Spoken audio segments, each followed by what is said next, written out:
తెలంగాణ నీటి చరిత్ర గురించి కేసీఆర్ గారి కంటే ఇంకెక్కువెవరికి కూడా తెలియదు. సో ఇవాళ మేము దీన్ని క్వశ్చనింగ్గా చూస్తలేము.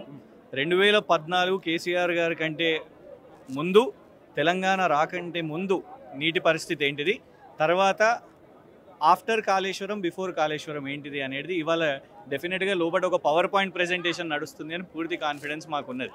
ఎందుకంటే ప్రతి చెరువు, ప్రతి జలాశయం గురించి కేసీఆర్ గారికి పూర్తి సమాచారం ఉన్నది. సో దాని గురించి ఇవాళ ఘోష్ గారికి కాంగ్రెస్ వేసిన కమిషన్ అంటే ఒకటి మీరు గమనించండి, రాహుల్ గాంధీ గారికి కూడా కొన్ని కేసులలో నోటీసులు వస్తాయి, కానీ కాంగ్రెస్ పార్టీ మొత్తం ఈడీ ఆఫీసుల దగ్గర, రాజ్భవన్ దగ్గర ధర్నాలు చేపడుతుంది. కానీ ఇవాళ మాజీ ముఖ్యమంత్రి ఒక ప్రాజెక్టు నిర్మాణం చేసిండు, వీళ్ళు ప్రభుత్వంలోకి వచ్చినాక కక్షపూరితంగా ఇవాళ ఒక కమిషన్ వేశారు. కానీ దాన్ని సపోర్ట్ చేస్తూ ఇవాళ ఇంతమంది కూడా రావడము, ఎలాంటి మెసేజ్ లేదు, ఎలాంటి పిలుపు లేదు, ఎలాంటి పార్టీ జెండాలు లేవు, ఎలాంటి ఒక ప్రొటెస్ట్ ఫామ్ కూడా లేదు. కేవలం ఒకటే ఏంటిదంటే నాయకుడిని చూడడానికి వచ్చినాం అండ్ వారు నిర్మాణం చేసిన కాళేశ్వరాన్ని పూర్తిగా సపోర్ట్ చేస్తున్నాం. అంటే ఎందుకంటే ఇవాళ కూడా రేవంత్ రెడ్డి గారు మొన్న పోయి పంపు మోటార్ ఓపెన్ చేసినా అదే కాళేశ్వరం నీళ్ళు, కొండా సురేఖ గారు పోయి Lakshmi pump house switch on చేసినా అదే కాళేశ్వరం నీళ్ళు. ఇవాళ హైదరాబాద్ నీళ్లకు ఇవాళ కూడా తాగునీటి సమస్య అయితలేదు అని అంటే దానికి కారణం అదే కాళేశ్వరం కదా. నిజానికి ఎన్డీఎస్ఏ వాళ్ళు ఎలాంటి టెస్టులు చేయకుండా ఏం చేయకుండా ఉట్టిగా మీద రిపోర్ట్ ఇచ్చారు. ఇది మేం కాదు, ఎల్ఎన్టీ సంస్థనే చెప్పింది.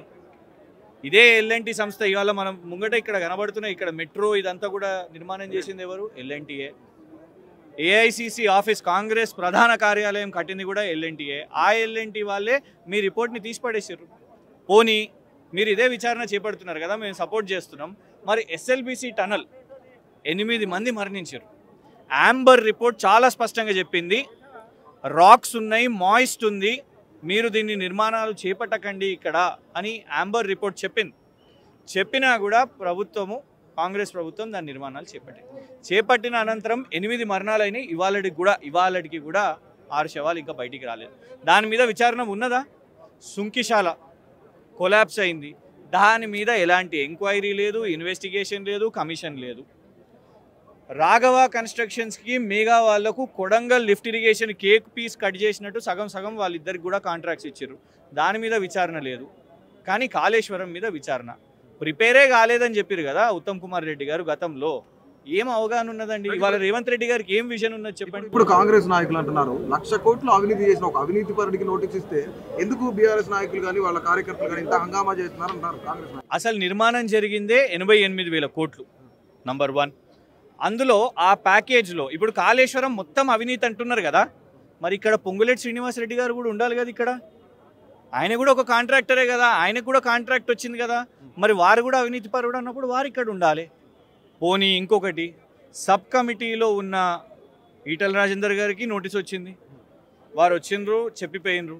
హరీష్ రావు గారికి వచ్చింది, కానీ అదే సబ్ కమిటీలో ఇంకొక మంత్రి కూడా సంతకం చేసిండు కదా. ఇవాళ కాంగ్రెస్ ఇవాళ కూడా మంత్రి తుమ్మల నాగేశ్వరరావు గారు, మరి వారెందుకో ఇవాళ రాలేదు, మరి వారికి ఎందుకో నోటీస్ ఇవ్వలేదు. మరి అంటే ఇవాళ ఒకటే అండి, ఈ ప్రభుత్వానికి గ్యారంటీస్, డిక్లరేషన్స్, 420 ప్రామిసెస్, వాటి నుంచి డైవర్ట్ ఏం చేయాలి అని అనుకున్నప్పుడు కేటీఆర్ గారి మీద ఫార్ములా ఈ విచారణ అని పెట్టినరు. 80 క్వశ్చన్లు అడిగిర్రు, సమాధానం చెప్పినాం. మేము ఫార్ములా ఈ తీసుకొని వస్తే 10,000 కోట్ల అమర్ రాజా బ్యాటరీస్ ఇన్వెస్ట్మెంట్స్ ఇక్కడ అయినాయి, ఇక్కడనే ఇదే రోడ్డు మీద కదా.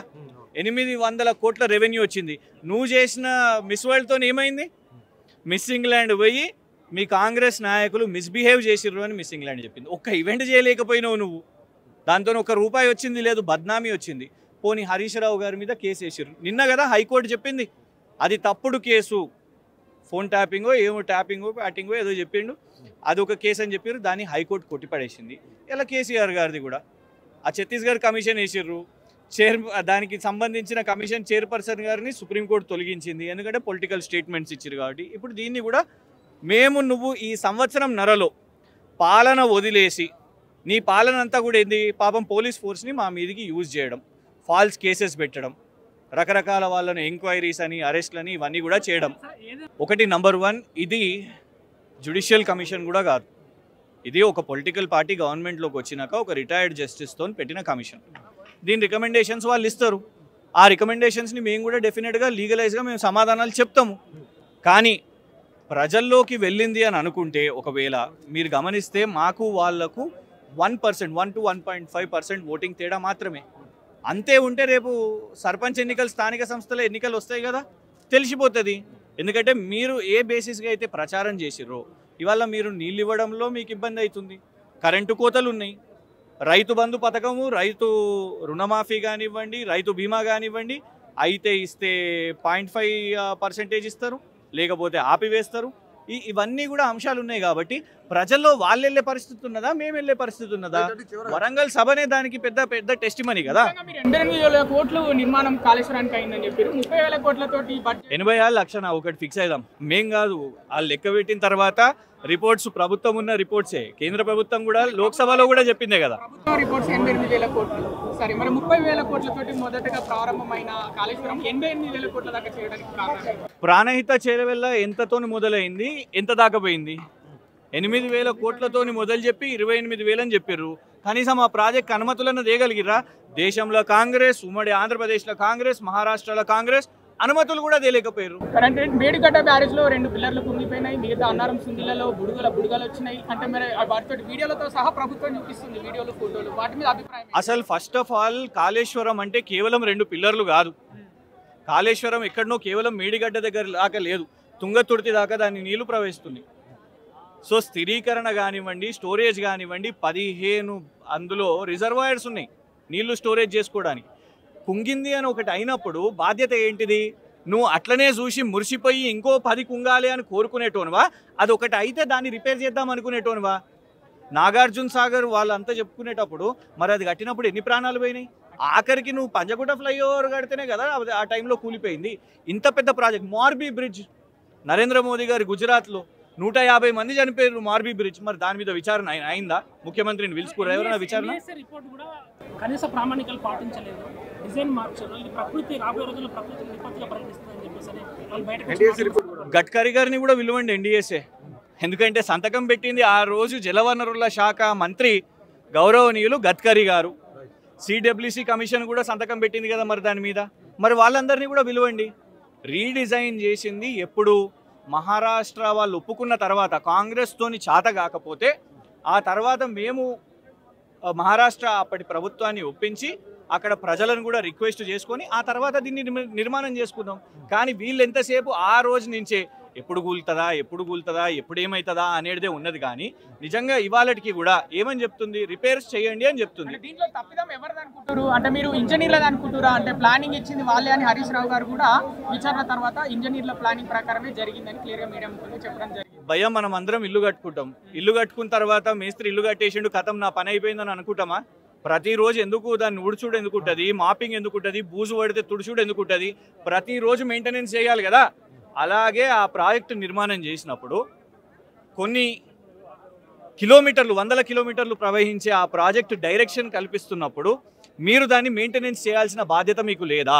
ఒక క్రాక్ అయితే, ఒక పిల్లర్కి నిజంగా పర్ర పడితే దాన్ని రిపేర్ చేయాల్సింది పోయి రాహుల్ గాంధీని హెలికాప్టర్ పెట్టించి పిలిపించి అగో చూడు అది కాళేశ్వరము అని చెప్పే పరిస్థితి. అంటే ఇలా రాజకీయ కోణమే ఉన్నది కదా. నువ్వు చేసింది ఏంటి చెప్పు? బిఫోర్ కాళేశ్వరం నీతో అయిన ప్రాజెక్టు జరిగింది ఏంటి చెప్పు? తెలంగాణ రాష్ట్ర ప్రజలు ఆనాడు ప్రతి ఒక్కళ్ళు కూడా, నాకు తెలిసి నేనైతే మోసిన, మీరు కూడా మోసిండొచ్చు, మనం ఇంట్లో బ్లూ డ్రమ్లు పెట్టుకుంటుండే, బ్లూ క్యాన్లు పెట్టుకుంటుండే. ఎందుకంటే నీళ్ళు ఎప్పుడు అయిపోతాయా ఇంట్లో నింపి పెట్టుకోవాలన్న పరిస్థితి. కానీ కేసీఆర్ వచ్చిన తర్వాత కరోనా వైరస్ వచ్చింది 2 సంవత్సరాలు, అందరము నీళ్లు ఉపయోగించినాం, చేతులు కడుక్కోవాలి, బయటికి పోయించినాం అంటే చేతులు కడుక్కోవాలి. అసలు నీటి ఇబ్బందులు ఉండేనా? దానికి కారణం ఏంటిది? ఇదే కాళేశ్వరం ప్రాజెక్టు కదా. వర్షాలు బాగా పడ్డాయి ఆ టైంలో, ఇవాళ పడతలేదా మరి? అంటే దరిద్రం వచ్చిందని అంటారు ఇప్పుడు మీరు. సరే, ఏదేమైనా కూడా వర్షాలు వచ్చినా కూడా ఆ వర్షాల నీళ్లు సముద్రంకి పోకుండా అది మన పల్లెల్లోకి రావాలంటే దానికోసం మనం నిర్మాణాలు చేపట్టాలి కదా. అదే కాళేశ్వరం చేసింది. సో ఇవాళ ఆ కాళేశ్వరం నిర్మాణం చేసినందుకు కేసీఆర్ గారి పక్షాన్ని నిలబడతామా? కేసీఆర్ గారిని ఇవాళ ఒక హంతకునిలాగా చూసేసి ఇవాళ అన్ని విచారణలు చేపట్టాలంటే మరి రేవంత్ రెడ్డి గారి మీద కూడా చేయండి. ఇప్పుడు మాజీ మంత్రులు అంటే మాజీ మంత్రి హరీష్ రావు, మాజీ ముఖ్యమంత్రి కేసీఆర్ విచారణకు హాజరు కావడం వల్ల త్వరలో స్థానిక సంస్థల ఎన్నికలకు వస్తే మీకు టీఆర్ఎస్ పార్టీకి ఇబ్బంది అవుతుందా? అంటే విచారణకు వీళ్ళే హాజరయ్యారు, వీళ్ళేంటి మనల్ని పరిపాలించారు? ఏ మాత్రం కాదండి. ఒకటి చెప్తాను, పార్లమెంటులో నిలబడి దేశాన్ని ఎదిరించి తెలంగాణ కోసం అందరినీ కూడా ఒప్పించిన కేసీఆర్ గారు. ప్రణబ్ ముఖర్జీ గారి కంటే పెద్ద కమిటీ ఇది, అంటే నేను వీరిని తప్పు పడతలేను కానీ ప్రణబ్ ముఖర్జీ గారు one of the tallest leaders, రాష్ట్రపతి, డిఫెన్స్ మినిస్టర్. ప్రణబ్ ముఖర్జీ కమిటీని కూడా ఒప్పించి తెలంగాణ తెచ్చిర్రు. శ్రీకృష్ణ జస్టిస్ కమిషన్ అది కూడా పెడితే ఆ కమిషన్ని కూడా ఎక్స్ప్లెయిన్ చేసి తెలంగాణను తెచ్చుకున్నారు. సో ఇన్ని కమిటీలు, ఇన్ని కమిషన్లు ఎదుర్కొని తెలంగాణ తెచ్చిన కేసీఆర్ గారికి ఇవాళ తెలంగాణ నీళ్ళ గురించి ఈ కమిషన్ని ఎదుర్కోవడానికి పెద్ద ఇబ్బందులు ఏముండవు. అది కేసీఆర్ గారే చెప్పాలి, ఎందుకంటే ఆన్ గోయింగ్ ఇన్వెస్టిగేషన్, ఎంక్వైరీ కాబట్టి దాని గురించి బయటగా మాట్లాడితే ఇప్పుడు లాస్ట్ టైం ఒక కమిషన్ చైర్మన్ గారు ఇట్లనే మాట్లాడారు, సుప్రీంకోర్టు తప్పించి ఆ కమిషన్ చైర్మన్ గారిని తీసేసింది. సో కేసీఆర్ గారు ఒక సీజన్ లీడర్ కాబట్టి ఆయనకు తెలుసు కాబట్టి I don't think he'll speak about. ఒక మాట చెప్పండి, బీఆర్ఎస్ కి ఇప్పుడు బ్యాడ్ టైం నడుస్తుంది, అంటే వాళ్ళ నాయకులు ఒకరి తర్వాత ఒకరు చనిపోతా ఉన్నారు. ఇటు పక్క కేటీఆర్ దగ్గర నుంచి కేసీఆర్ వరకు నోటీసులు ప్రభుత్వం మారిన దగ్గర నుంచి ఇస్తానే ఉన్నారు. బీఆర్ఎస్ కి ఇప్పుడు బ్యాడ్ టైం నడుస్తుందని చర్చ జరుగుతుంది బయట. చూడండి, ఒకటి బ్యాడ్ టైం గుడ్ టైము నిర్ణయించేది ప్రజలు, తెలంగాణ ప్రజలు. మాకు తెలంగాణ గుడ్ టైం అనేది నడవాలి, తెలంగాణ బ్యాడ్ టైం ఉండొద్దు. ఇలా తెలంగాణ రియల్ ఎస్టేట్కి బ్యాడ్ టైం నడుస్తున్నది, తెలంగాణ అగ్రికల్చర్కి బ్యాడ్ టైం నడుస్తున్నది. ఆ దశ మారాలి అని అంటే డెఫినెట్గా మళ్ళీ ఒక విజన్ ఉన్న నాయకుడు రావాలి. ఏ నాయకుడు ఈ దేశంలో నాతో శాతనైతే లేదు, నన్ను ఎవరు నమ్ముతలేడు, నన్ను దొంగల్లా చూస్తున్నారు, తెలంగాణ ప్రజలు ఢిల్లీకి పోతే దొంగల్లా చూస్తున్నారు, టైం ఇస్తలేరు అని చెప్పిన ఏకైక గొప్ప నాయకుడు, గొప్ప ముఖ్యమంత్రి రేవంత్ రెడ్డి గారు. ఆ పీడ ఎప్పుడు పోతుందో అది ఒకటి ఆలోచించాలి. కాంగ్రెస్ పరిపాలన ఎట్లా అనిపిస్తుంది ప్రస్తుతానికి? పాలన నడుస్తుందా? పోలీస్ కమాండ్ కంట్రోల్, ఉద్యోగులను కలవాలంటే పోలీస్ కమాండ్ కంట్రోల్, క్యాబినెట్ ని నడపాలంటే పోలీస్ కమాండ్ కంట్రోల్. పాపం ఓన్లీ పోలీసులను మాత్రమే ఉపయోగించుకుంటుర్రు. ఇవాళ పాలన కాదు, పోలీస్ ఫోర్స్ ని మా మీదకి వదిలిర్రు, వాళ్ళు కూడా ఉపయోగించుకుంటారు. కాబట్టి ఇది పెద్ద పాలన నడవకుండానే ఇంత పెద్ద సెక్యూరిటీ, ఇంత పెద్ద బందోబస్తు కేసీఆర్ వస్తున్నారంటే ఇంతమందిని సెక్యూరిటీ దింపారా ప్రభుత్వం నడవకుండానే? అంటే చూడండి, ప్రభుత్వం నడవాల్సింది ప్రజల దగ్గర, ప్రతిపక్ష నాయకుని మీద బుల్డోజ్ చేయడం కాదు. ప్రభుత్వం ప్రజాపాలన అని చెప్పుకున్నావు కదా నువ్వు. ప్రజాపాలన అంటే కేసీఆర్ గారి కోసం ఇంతమంది పోలీసులను పెట్టుడా? ఎల్లు కళ్ళల్లోకి ఎల్లు. ధాన్యం ఇంకా ఇవాళకి కూడా మొన్న అకాల వర్షం వచ్చిన తర్వాత ప్రజలందరూ రోడ్ల మీద పెట్టుకున్నారు, అక్కడికి వెళ్ళు నువ్వు. అది కాకుండా ఇవాళ ఒక్కసారైనా కూడా హోంమంత్రి నువ్వే కదా, సరే ఉంటుందో లేదో, ఇప్పుడు ఢిల్లీలో పంచాయతీ నడుస్తున్నది కానీ అరే క్యాబినెట్ మంత్రి కూడా ఖర్గే అంకుల్ క్యాబినెట్ దియా హమ్కో అని చెప్పుకున్న పరిస్థితి. ముఖ్యమంత్రి పరిస్థితి ఏంటిది? అంతే కదా, కొత్త మంత్రులు ఏమని చెప్తున్నారు, మా ఖర్గే అంకుల్ ఇచ్చిండు మంత్రి పదవి అని చెప్తున్నాడు. అంటే ఇక మన ముఖ్యమంత్రి ఏం పరిస్థితి? ఇది బల ప్రదర్శన అంటారా? రోప్ అంటే బల ప్రదర్శన ఉంటుంది, మాదెక్కడండి బల ప్రదర్శన? అందరం నిలబడి ఉన్నాం, మీరు మైక్ పెడుతున్నారు, మాట్లాడుతున్నారు, మేము సంఘీభావంగా నిలబడ్డాం. నేను ఒకటే చెప్తున్నా, జాతీయ పార్టీ అంటే మొన్న రేవంత్ రెడ్డి గారు ఒక స్టేట్మెంట్ ఇచ్చారు, నేను రాహుల్ గాంధీ గారికి ఉద్యోగిని, నేను స్కూలు టీడీపీలో చదివినాను, కాలేజు మోదీ గారు చంద్రబాబు గారి దగ్గర చదివినాను, స్కూళ్ళు మోదీ గారి దగ్గర చదివినాను, ఉద్యోగం మాత్రం రాహుల్ గాంధీ గారి దగ్గర చేస్తున్నాను. ఇక ఉద్యోగం చేసే ఆ ఉద్యోగి కన్నా మా తెలంగాణ ప్రజలకు సేవ చేసే కేసీఆర్ గారి కోసం వీళ్ళు నిలబడడానికి వచ్చినారు. అబ్సల్యూట్లీ కాదండి, ఆయనకు పాలసీలు తెలివయి, విజన్ తెలియదు, ఆయనకు రాష్ట్ర పాలన తెలియదు. కాబట్టి ఇంకొక 3.5 సంవత్సరాలు కూడా గిత్తనే నడిపిస్తాడు. ఇంకా కేసులు అంటాడు, ఇంకా విచారణ అంటాడు, ఏదో టైంపాస్ చేస్తుంటాడు, కాలం గడిపేస్తాడు. ఆయనకు ప్రజల్లో పోయేటట్టు లేదు, ఆ గ్యారంటీలు, ఆ ప్రామిసెస్ చేసేటట్టు లేదు. కాబట్టి ఇదే ఆయనకు టైంపాస్ అవుతుంది, దీంతోనే చేస్తాడు.